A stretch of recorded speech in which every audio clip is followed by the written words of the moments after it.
నువ్వే చెప్పాలా ఎందుకు అంత వాన పడుతున్నా కూడా లేదు నాకు హెయిర్ కట్ కావాలని మమ్మల్ని తీసుకొని పోయిండు. నేను మా హస్బెండ్ మాత్రం పంపిస్తే లేదు వాడు సైలెంట్గా కూర్చొని నువ్వు రా అని నన్ను తీసుకుపోయిండు. ఎంత అమాయకంగా కూర్చున్నాడు ఏం తెలియనట్టు.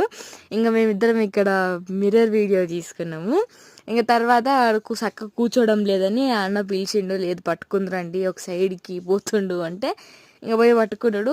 కటింగ్ చేస్తేనే ఫుల్ డీప్ స్లీప్లో ఫుల్ పండుకున్నాడు. అటనే అన్న అట్నే చేస్తూ ఉన్నాడు పట్టుకుంటే ఒక సైడ్కి. తర్వాత ఆ నిద్ర మంపులని అప్పుడప్పుడు కదిలిస్తుంటే కటింగ్ బాగుంది అని అంటా ఉన్నాడు. ఇంకా అక్కడి నుంచి మళ్ళీ అంత వాన పడుతున్నా కూడా పోయి చేపించుకున్నాడంటే ఇంకా నాకు అది కావాలంటే కావాలి వానికి, లేదంటే ఇంకా అది ఇచ్చేంత వరకు వాడు ఏం చెయ్యడనమాట. అట్టుంటుంది దానితోటి.